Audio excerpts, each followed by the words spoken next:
राधे राधे, जय श्री कृष्णा। आज है 5 मई 2026, वार है मंगलवार और ज्येष्ठ मास के कृष्ण पक्ष की चतुर्थी तिथि है। इस दिन भगवान गणेश की संकट चौथ या संकष्टी चतुर्थी मनाई जा रही है। चतुर्थी तिथि 5 मई को सुबह लगभग 5:44 से शुरू होकर 6 मई को सुबह 3 बजे तक रहेगी। इस दिन व्रत रखा जाता है और रात्रि में चंद्रोदय के बाद उपवास खोला जाता है। 2 मई 2026 से ज्येष्ठ का महीना शुरू हो गया है। इस महीने में पड़ने वाले हर मंगलवार को बड़ा मंगल या बुढ़वा मंगल कहा जाता है। इस दिन बजरंगबली की विशेष रूप से पूजा अर्चना की जाती है। आमतौर पर जेठ माह में 4 से 5 बड़ा मंगल पड़ता है, लेकिन इस बार ज्येष्ठ महीने में अधिक मास के दुर्लभ संयोग के कारण 4 या 5 नहीं बल्कि 8 बड़े मंगल पड़ रहे हैं, जो 5 मई से शुरू होकर 23 जून 2026 तक चलेंगे। ये दिन न केवल पवन पुत्र हनुमान की भक्ति का है, बल्कि ये अधर्म पर धर्म और अहंकार पर विनम्रता की विजय का भी संदेश देता है। लेकिन क्या आप जानते हैं कि ज्येष्ठ माह में पड़ने वाला हर मंगलवार क्यों खास होता है? चलिए इसका महत्व जानते हैं। बड़ा मंगल मनाने की परंपरा सदियों पुरानी है, जिसके तार रामायण और महाभारत दोनों ही युगों से गहराई से जुड़े हैं। इसके पीछे 3 बड़ी वजह मानी जाती है। प्रभु श्री राम और हनुमान जी का मिलन। पौराणिक कथा के मुताबिक जब भगवान श्री राम अपने भाई लक्ष्मण के साथ माता सीता की खोज में वन वन भटक रहे थे, तभी उनकी पहली मुलाकात हनुमान जी से हुई थी। उस समय हनुमान जी ब्राह्मण के वेश में थे। मान्यता है कि ये पावन मिलन ज्येष्ठ मास के मंगलवार को हुआ था। इसी वजह से इस दिन हनुमान जी के साथ भगवान श्री राम की पूजा करने का विशेष महत्व माना जाता है। दूसरा है भीम का अहंकार हुआ चूर चूर। दूसरी कथा महाभारत से जुड़ी है। मान्यता है कि भीम अपनी ताकत पर बहुत घमंड करने लगे थे। उनका अहंकार तोड़ने के लिए हनुमान जी ने बूढ़े वानर का रूप लिया और रास्ते में अपनी पूंछ फैलाकर बैठ गए। भीम ने जब पूंछ हटाने की कोशिश की तो वे अपनी पूरी ताकत लगाने के बाद भी उसे हिला नहीं पाए।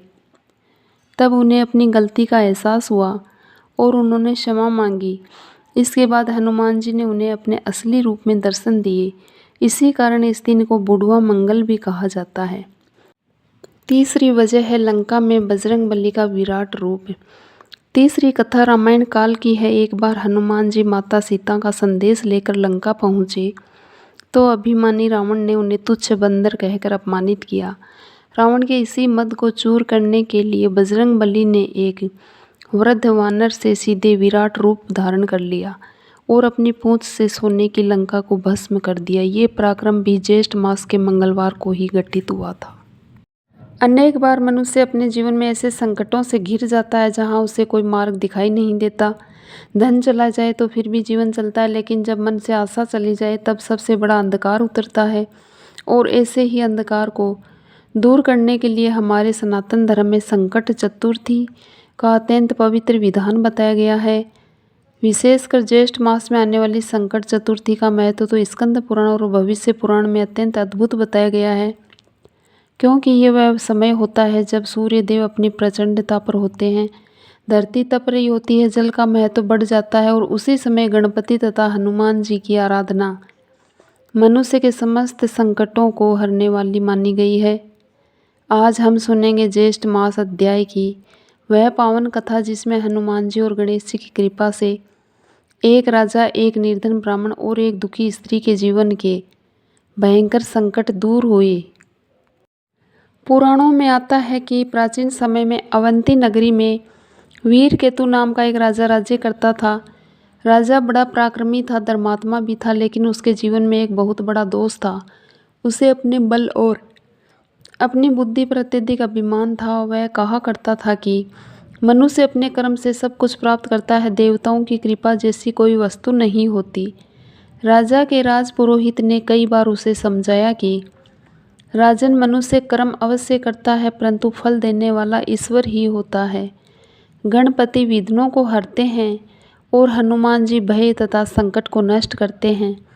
जो इनकी उपासना करता है उसके जीवन के कठिन से कठिन बंधन कट जाते हैं, लेकिन अभिमान मनुष्य को अंधा कर देता है। राजा ने उनकी बातों पर ध्यान नहीं दिया। समय बीतता गया, फिर ज्येष्ठ मास आया। सूर्य की तपन इतनी प्रबल थी कि नदियों का जल सूखने लगा। प्रजा व्याकुल हो उठी। उसी समय राज्य में महामारी फैल गई, खेत सूख गए, पशु मरने लगे और चारों ओर त्राही त्राही मच गई। राजा ने अपने मंत्रियों से कहा, भंडार खोल दो, धन बांट दो, सेना भेजो। सब प्रयास हुए पर संकट कम होने के स्थान पर और बढ़ता गया। एक रात राजा अपने महल की छत पर खड़ा था। गर्म हवाएं चल रही थी, आकाश लाल अग्नि जैसा दिखाई दे रहा था। तभी एक वृद्ध सन्यासी वहां आए। उनके मुख पर अद्भुत तेज था। उन्होंने कहा, राजन, यह केवल प्राकृतिक विपत्ति नहीं है, यह तुम्हारे अहंकार का परिणाम है। तुमने विघ्नहर्ता गणेश का स्मरण छोड़ दिया और संकट मोचन हनुमान जी की महिमा का अनादर किया। ज्येष्ठ मास की संकट चतुर्थी आने वाली है। उस दिन यदि तुम विधि पूर्वक व्रत करोगे, गणेश जी का पूजन करोगे, हनुमान जी का स्मरण करोगे, जल दान करोगे, ब्राह्मणों को अन्न दोगे, तब ये संकट दूर होगा। राजा ने पहली बार विनम्र होकर पूछा, भगवान, मैं क्या करूं? संत बोले, प्रातःकाल पवित्र नदी में स्नान करो, सूर्य देव को अर्घ दो, फिर गणपति का दुर्वा, मोदक और लाल पुष्प से पूजन करो, हनुमान जी को सिंदूर और चमेली का तेल अर्पित करो और सबसे महत्वपूर्ण, प्यासे लोगों को जलदान करो। ज्येष्ठ मास में जलदान स्वयं विष्णु सेवा के समान माना गया है। इतना कहकर संत वहां से अदृश्य हो गए। राजा समझ गया कि ये कोई साधारण महात्मा नहीं थे। अगले दिन संकट चतुर्थी थी। प्रातःकाल राजा नर्मदा तट पर पहुंचा। सूर्योदय का समय था। आकाश में लालिमा फैल रही थी। राजा ने कांपते हाथों से सूर्यदेव को जल अर्पित किया और बोला, हे दिवाकर, हे जगत के नेत्र, यदि मैंने अभिमान किया हो तो मुझे क्षमा करें। फिर उसने गणेश जी का पूजन किया। पुरोहित मंत्र पढ़ रहे थे। वक्रतुंड महाकाय, सूर्य कोटि समप्रभ। राजा की आंखों से आंसू बहने लगे। उसे पहली बार अनुभव हुआ कि मनुष्य कितना असहाय है। फिर वह हनुमान मंदिर गया। वहाँ एक वृद्ध ब्राह्मण सुंदरकांड का पाठ कर रहे थे। मंदिर में दीपक की लौ हिल रही थी। गर्मी के बीच भी वहाँ अद्भुत शांति थी। राजा ने हनुमान जी के चरणों में सिर रख दिया और कहा, हे संकट मोचन, मैं अपने अहंकार से अंधा हो गया था, मेरी प्रजा को बचा लीजिए। कहा जाता है कि उसी क्षण मंदिर में रखी घंटी अपने आप बज उठी। उपस्थित लोग विस्मित रह गए। उस दिन राजा ने पूरे नगर में जल सेवा प्रारंभ करवाई। जगह जगह मटके रखवाए। यात्रियों को शीतल जल पिलाया जाने लगा। ब्राह्मणों को दान दिया गया। गरीबों को अन्न मिला और फिर धीरे धीरे वह महामारी समाप्त होने लगी। वर्षा हुई, खेत हरे हो गए, प्रजा के जीवन में सुख लौट आया। स्कंद पुराण में कहा गया है कि जो मनुष्य ज्येष्ठ मास की संकट चतुर्थी पर गणेश जी और हनुमान जी का संयुक्त स्मरण करता है, उसके जीवन के बड़े से बड़े संकट कट जाते हैं, क्योंकि गणेश बुद्धि देते हैं और हनुमान बल तथा निर्भयता देते हैं। उसी नगर में एक निर्धन ब्राह्मण भी रहता था। उसका नाम था देवदत्त। वह अत्यंत गरीब था। उसकी पत्नी कई दिनों से बीमार थी। घर में अन्न का एक दाना भी नहीं था। ज्येष्ठ मास की प्रचंड गर्मी में वह दर दर भटकता, लेकिन कहीं सहायता नहीं मिलती। एक दिन वह अत्यंत दुखी होकर नदी किनारे बैठ गया। उसके मन में आया कि अब जीवन समाप्त कर दूं। तभी वहां एक बुढ़िया आई। उसके हाथ में जल से भरा कलश था। उसने ब्राह्मण को जल पिलाया और पूछा, पुत्र, इतने दुखी क्यों हो? ब्राह्मण रो पड़ा। उसने अपनी सारी पीड़ा कह सुनाई। वृद्धा बोली, आज संकट चतुर्थी है, तुम गणपति और हनुमान जी का व्रत करो। निर्धन हो तो क्या हुआ, सच्चा भाव सबसे बड़ा होता है। ब्राह्मण ने कहा, माँ, मेरे पास पूजन की सामग्री भी नहीं है। वृद्धा मुस्कुराई और बोली, एक लोटा जल, थोड़ा सा मन का विश्वास और प्रभु का नाम, यही सबसे बड़ा पूजन है। ब्राह्मण ने उसी नदी तट पर मिट्टी से गणेश जी की छोटी प्रतिमा बनाई। पास के वट वृक्ष के नीचे बैठकर उसने हनुमान चालीसा का पाठ किया। उसकी आंखों से आंसू निकलते रहे। वह बार बार कहता, हे प्रभु, यदि मेरे पिछले कर्मों के कारण ये दुख मिला है तो मुझे शक्ति दीजिए कि मैं इसे सह सकूं। उसकी प्रार्थना में दिखावा नहीं था, केवल सच्चाई थी। कहा जाता है कि रात्रि में उसे सौपन आया। उसने देखा कि एक दिव्य बालक, जिनका मुख गजावन के समान था, और एक तेजस्वी वानर रूप महापुरुष उसके सामने खड़े हैं। गणेश जी बोले, देवदत्त संकट मनुष्य को तोड़ने नहीं जगाने आते हैं। और हनुमान जी बोले, जो राम नाम और प्रभु भक्ति नहीं छोड़ता उसका हाथ हम कभी नहीं छोड़ते। सुबह जब ब्राह्मण जगा तो उसने देखा कि उसके द्वार पर नगर के कुछ लोग खड़े हैं। राजा ने पूरे नगर में घोषणा करवाई थी कि कोई भी भूखा ना रहे। उसी सहायता से उसकी पत्नी का उपचार हुआ। धीरे धीरे उसके जीवन की स्थिति सुधरने लगी। वह प्रतिवर्ष संकट चतुर्थी का व्रत करने लगा।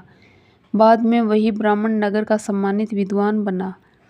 भविष्य पुराण में कहा गया कि ज्येष्ठ मास में किया गया व्रत और दान कई गुना फल देता है, क्योंकि ये समय तप का समय माना गया है। जो इस तपती ऋतु में दूसरों को जल देता है वह वास्तव में भगवान विष्णु को तृप्त करता है। इसलिए हमारे ऋषियों ने कहा, ज्येष्ठ मास से जल दानम सर्वदानमयम स्मृतम, अर्थात ज्येष्ठ मास में जल दान सभी दानों में श्रेष्ठ माना गया है। अब उसी नगर में एक स्त्री रहती थी, नाम था सुशीला। उसका पति व्यापार के लिए दूर देश गया था और कई वर्षों से वापस नहीं लौटा था। कई लोग तरह तरह की बातें करते, कोई कहता वो मर गया, कोई कहता उसने दोबारा घर बसा लिया। सुशीला प्रतिदिन रोती। उसके पास एक छोटा पुत्र था। समाज के ताने, निर्धनता, अकेलापन, सब ने उसके जीवन को अंधकारमय बना दिया। ज्येष्ठ मास के एक दोपहर वह अत्यंत दुखी होकर गणेश मंदिर पहुंची। मंदिर लगभग खाली था। केवल एक वृद्ध पुजारी बैठे थे। उन्होंने पूछा, बेटी क्यों रो रही हो? उसने कहा, मेरे जीवन का हर सहारा टूट गया है। पुजारी ने कहा, जब संसार के सहारे टूटते हैं तब ईश्वर अपने द्वार खोलते हैं। आज मंगलवार की संकट चतुर्थी है, तुम व्रत करो। गणपति से बुद्धि और मार्ग मांगो। हनुमान जी से साहस मांगो। उसने पूरे दिन निर्जल रहकर व्रत किया। संध्या समय चंद्रमा को अर्घ्य दिया। फिर हनुमान मंदिर जाकर दीपक जलाया। कहा जाता है कि उसी रात उसके पति का जहाज, जो वर्षों से समुद्र में फंसा था, सुरक्षित वापस लौट आया। उसका पति घर पहुंचा तो उसने कहा, जब भी मृत्यु सामने आती थी मुझे ऐसा लगता था जैसे कोई अदृश्य शक्ति मेरी रक्षा कर रही हो। सुशीला समझ गई कि ये गणेश जी और हनुमान जी की कृपा थी। यही कारण है व्रत केवल भूखा रहने का नाम नहीं है। व्रत का अर्थ है अपने भीतर के अभिमान, भय और अशुद्धियों को त्यागना। गणेश जी हमें सिखाते हैं कि बुद्धि और विनम्रता से हर विघ्न को दूर किया जा सकता है। और हनुमान जी सिखाते हैं कि भक्ति और साहस से असंभव भी संभव हो जाता है। ज्येष्ठ मास की तपती दोपहरी में जब मनुष्य किसी प्यासे को जल देता है, किसी भूखे को अन्न देता है, किसी दुखी को सांत्वना देता है, तब वास्तव में वह सच्चा धर्म होता है। क्योंकि भगवान केवल मंदिरों में नहीं, जीवों के हृदय में भी निवास करते हैं। और जो व्यक्ति संकट चतुर्थी के दिन सच्चे मन से ओम गण गणपते नमः और श्री राम दूतम शरणम प्रपद्ये का स्मरण करता है, उसके जीवन के अदृश्य बंधन भी धीरे धीरे कटने लगते हैं। उस रात्रि के बाद अवंती नगरी का वातावरण मानो बदलने लगा था। पहले जहां लोगों के मन में भय था, वहां अब श्रद्धा जाग रही थी। राजा वीर केतु प्रतिदिन प्रातःकाल नर्मदा तट पर जाकर स्नान करता, सूर्य देव को अर्घ्य देता और फिर गणेश और हनुमान जी के मंदिर में जाकर विनम्रता से बैठता। प्रजा ये परिवर्तन देखकर आश्चर्य करती थी, क्योंकि जो राजा कभी देव पूजा को केवल एक परंपरा समझता था, वही अब हाथ जोड़कर कहता था कि मनुष्य का बल सीमित है, लेकिन ईश्वर की कृपा असीम है। ज्येष्ठ मास का प्रभाव भी बड़ा अद्भुत माना गया है। स्कंद पुराण में वर्णन आता है कि इस मास में सूर्य देव की तपन केवल बाहर ही नहीं होती, वह मनुष्य के भीतर के दोषों को भी बाहर लाती है। क्रोध, अहंकार, लोभ, अधैर्य सब इस समय अधिक प्रकट होते हैं। इसलिए ऋषियों ने इस मास में स्नान, दान, जप और व्रत का महत्व बताया है, ताकि मनुष्य भीतर से शुद्ध हो सके। उसी समय नगर में एक और घटना घटी जिसने सभी को हिला दिया। राजा के प्रधानमंत्री का पुत्र गंभीर रोग से पीड़ित हो गया। बालक की आयु केवल 12 वर्ष थी। शरीर दिन प्रतिदिन सूखता जा रहा था। वेद आए, औषधियाँ दी गई, यज्ञ हुए, लेकिन रोग कम नहीं हुआ। मंत्री अत्यंत दुखी होकर राजपुरोहित के पास पहुंचा। उसकी आंखों में आंसू थे।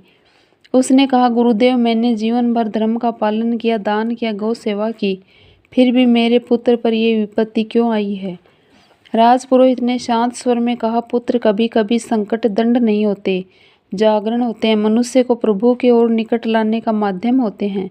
उन्होंने मंत्री को संकट चतुर्थी व्रत का महत्व बताया। फिर बोले, लेकिन केवल कर्मकांड से कुछ नहीं होगा, तुम्हें अपने भीतर करुणा जगानी होगी। ज्येष्ठ मास में जो व्यक्ति पीड़ितों की सेवा करता है वही वास्तव में गणपति और हनुमान जी को प्रसन्न करता है। अगले दिन मंत्री ने नगर के बाहर एक विशाल जल सेवा आरंभ करवाई। तपती धूप में यात्रियों के लिए शीतल जल, छाछ और फल रखवाए गए। गरीबों को अन्न दिया गया। स्वयं मंत्री नंगे पैर खड़े होकर लोगों को जल पिलाता। जो व्यक्ति कभी राजसी वैभव में रहता था वह अब विनम्र सेवक की तरह कार्य कर रहा था। उसकी पत्नी ने संकट चतुर्थी का व्रत रखा। उसने गणेश जी को दुर्वा चढ़ाई और हनुमान जी के समक्ष सुंदर कांड का पाठ करवाया। कहा जाता है कि उसी रात मंत्री की पत्नी ने एक अद्भुत स्वप्न देखा। उसने देखा कि एक विशाल वट वृक्ष के नीचे बाल गणेश बैठे हैं और पास ही हनुमान जी हाथ जोड़े श्री राम का नाम जप रहे हैं। गणेश जी ने मुस्कुराकर कहा, जहाँ सेवा होती है वहाँ विघ्न अधिक समय तक नहीं टिकते।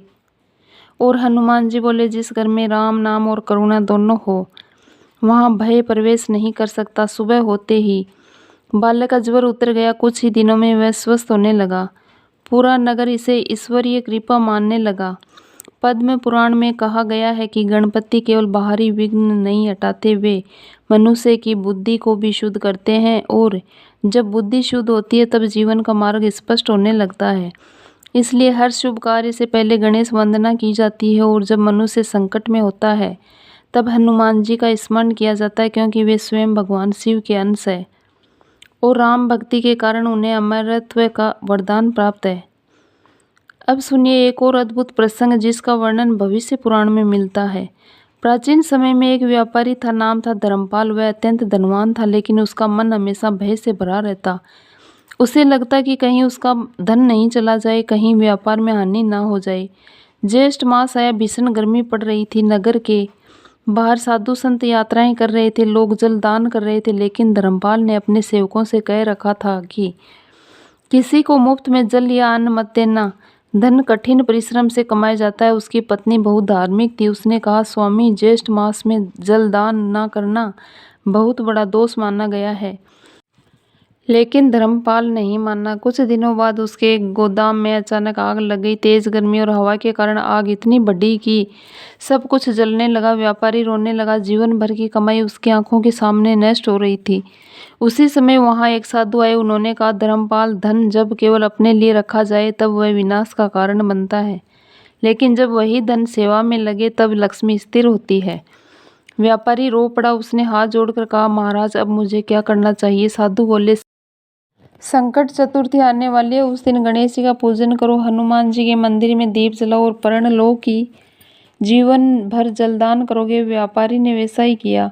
उस दिन उसने अपने हाथों से यात्रियों को जल पिलाया। पहली बार उसे भीतर एक अनोखी शांति मिली। धीरे धीरे उसका व्यापार फिर चल पड़ा, लेकिन इस बार उसका स्वभाव बदल चुका था। उसने नगर में कुएं खुदवाए, धर्मशालाएं बनवाई, हर ज्येष्ठ मास में विशाल जल सेवा करता। इसलिए हमारे ऋषियों ने कहा है कि दान केवल देने वाले का धन कम नहीं करता, बल्कि उसके पाप और भय को भी कम करता है। विशेषकर ज्येष्ठ मास में जल दान का महत्व इसलिए अधिक बताया गया है क्योंकि ये समय प्राणों की रक्षा का समय होता है। एक प्यासे को जल देना मानो उसके भीतर जीवन का संचार करना है। उधर राजा वीरकेतु का मन अब दिन प्रतिदिन भक्ति में गहराता जा रहा था। एक दिन उसने राजपुरोहित से पूछा, गुरुदेव, गणेश जी और हनुमान जी की संयुक्त आराधना को इतना प्रभावशाली क्यों माना गया है? राजपुरोहित मुस्कुराए। उसने कहा, राजन, गणेश जी बुद्धि के देवता है। वे मनुष्य के भीतर विवेक जगाते हैं और हनुमान जी शक्ति तथा भक्ति के प्रतीक हैं। जब बुद्धि और भक्ति दोनों मिल जाए तब जीवन के संकट स्वयं दूर होने लगते हैं। फिर उन्होंने एक प्राचीन कथा सुनाई। उन्होंने कहा कि त्रेता युग में जब श्री राम समुद्र पार करने की तैयारी कर रहे थे तब वानर सेना में अनेक प्रकार की बाधाएं आ रही थी। उस समय ऋषियों ने गणपति पूजन कराया था। उसके बाद ही कार्य सुगमता से आगे बढ़ा। और जब लक्ष्मण जी मूर्छित हुए तब हनुमान जी संजीवनी लेकर आए और समस्त संकट दूर हुआ। अर्थात विघ्न हटाने वाले गणपति और संकट मिटाने वाले हनुमान दोनों ही कृपा जीवन को संतुलित करती है। राजा बड़े ध्यान से सुन रहा था। अब उसके भीतर केवल राज्य चलाने की चिंता नहीं थी, वह अपने जीवन का वास्तविक अर्थ समझने लगा था। उसने आदेश दिया कि पूरे राज्य में हर मंगलवार और संकट चतुर्थी को गणेश और हनुमान मंदिरों में अन्नदान किया जाए, यात्रियों के लिए जल की व्यवस्था की जाए, ब्राह्मणों से विष्णु सहस्त्र नाम और रामायण का पाठ करवाया जाए। धीरे धीरे अवंती नगरी धर्म और सेवा का केंद्र बन गई। कहा जाता है कि जहाँ भगवान का नाम, जल दान, गौ सेवा और संतों का सम्मान होता है, वहाँ स्वयं श्री हरि की कृपा निवास करती है। ज्येष्ठ मास की एक संध्या की सूर्य अस्त होने को थे, आकाश में लालिमा फैल रही थी। राजा नर्मदा तट पर बैठा था, तभी उसे वहीं तेजस्वी सन्यासी पुनः दिखाई दिए जो पहले आए थे। राजा तुरंत उनके चरणों में गिर पड़ा। सन्यासी बोले, राजन, अब तुम्हारे भीतर का अहंकार गलने लगा है, यही ज्येष्ठ मास का वास्तविक तप है।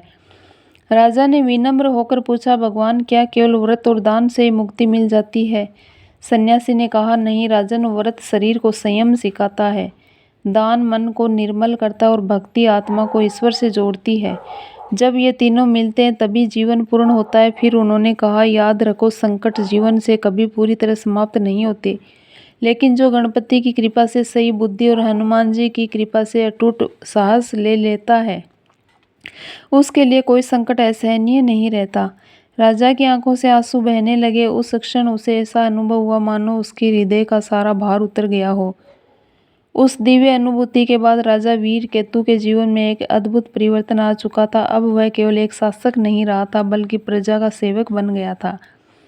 उसके राजमहल में प्रतिदिन प्रातःकाल शंख ध्वनि होती, वेद मंत्र गूंजते और फिर गणपति अथर्व शीर्ष तथा सुंदरकांड का पाठ आरंभ होता। नगर के लोग कहते थे कि जब से राजा ने संकट चतुर्थी का व्रत और ज्येष्ठ मास का धर्म अपनाया है, तब से राज्य में शांति बढ़ गई है। ज्येष्ठ मास अपने अंतिम दिनों की ओर बढ़ रहा था। सूर्य देव की तपन अभी भी प्रबल थी, लेकिन लोगों के हृदय में अब श्रद्धा का शीतल जल बहने लगा था। नगर में हर ओर जल सेवा चल रही थी, कुओं पर प्याऊ लगाए गए थे, गरीबों को अन्नदान हो रहा था, वृद्धों और रोगियों की सेवा की जा रही थी। राज पुरोहित ने एक दिन सभा में कहा, मेरे प्यारे धर्म प्रेमी जनों, ज्येष्ठ मास केवल तपती धूप का नाम नहीं है, ये मनुष्य की परीक्षा का मास है। इस समय जो अपने स्वार्थ को छोड़कर दूसरों के लिए जीना सीख लेता है, उस पर श्री हरि, सूर्य देव, गणपति और हनुमान जी सभी की कृपा होती है। उसी सभा में एक वृद्धा महिला बैठी थी। उसके वस्त्र साधारण थे, चेहरा थका हुआ था, लेकिन आंखों में गहरी पीड़ा थी। सभा समाप्त होने के बाद वह राजपुरोहित के पास आई और बोली, गुरुदेव, मेरा पुत्र कई वर्षों से परदेश गया है, कोई समाचार नहीं, मेरा घर उजड़ चुका है। मैं प्रतिदिन गणेश जी से प्रार्थना करती हूँ, लेकिन मेरी पुकार कब सुनी जाएगी? राजपुरोहित ने उसकी ओर करुणा से देखा, फिर बोले, माता, कभी कभी ईश्वर तुरंत उत्तर नहीं देते, क्योंकि वे मनुष्य के भीतर विश्वास को गहरा करना चाहते हैं। तुम संकष्ट चतुर्थी का व्रत करो और हनुमान जी के सामने बैठकर राम नाम का जप करो। वृद्धा बोली, मेरे पास पूजन के लिए कुछ भी नहीं है। राजपुरोहित मुस्कुराए और बोले, जिसके पास आंसू है उसके पास सबसे बड़ा अर्पण है।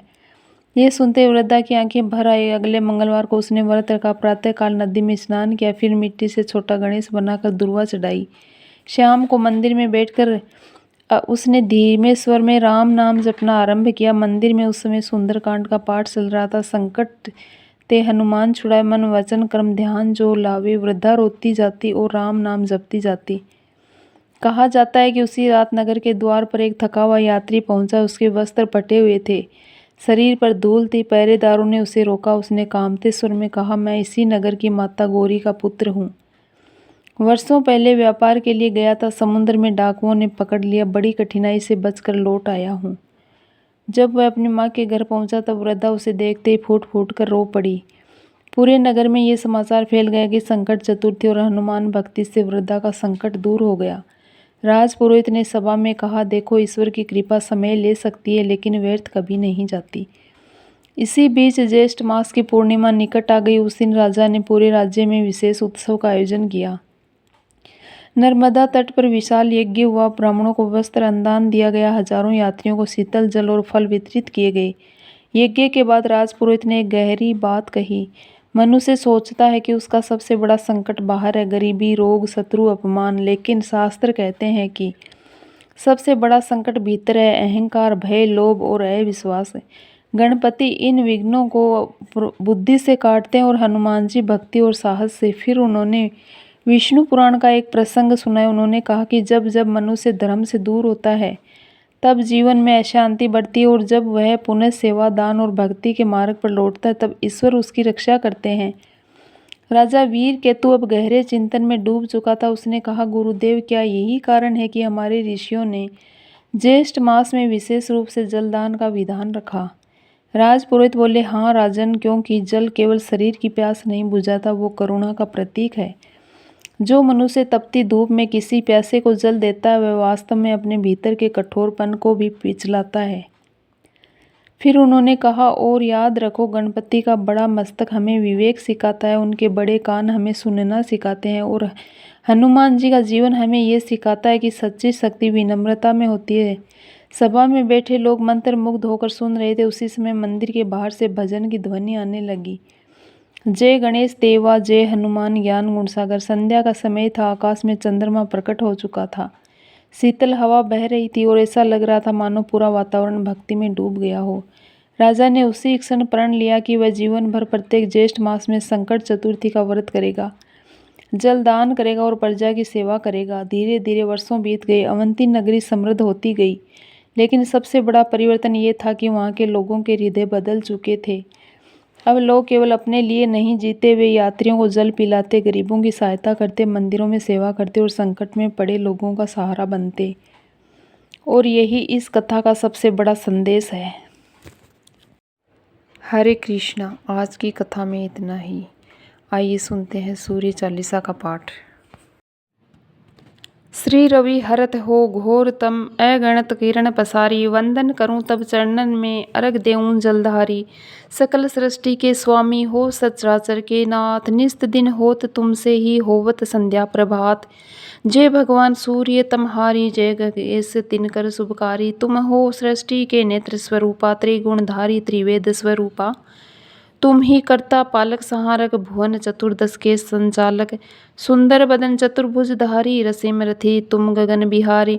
शक्र संग अर श्वेत कमलधर, वर मुद्रा सोहत चोटे कर। शीस मुकुट कुंडल गलमाला, चारु तिलक तब भाल विशाला। सप्त ऐश्वत अतृप्तगामी, अरुण साथी गति अभिरामी। रक्त वरुण आभूषण धारक, अति प्रिय तो हे मोहे लाल पदार्थ। सर्व आत्मा कहे तुम्हें ऋग्वेदा, मित्र कहे तुमको सब वेदा। पंचवेदों में तुम पूजे जाते, मनवांछित फल साधक पाते। द्वादश नाम जाप उदारक, रोग शोक अष्ट कष्ट निवारक। माँ कुंती तब ध्यान लगायो, दानवीर सुत करण सो पायो। राजा युधिष्ठिर तब जस गायो, अक्षय पात्र वो वन में पायो।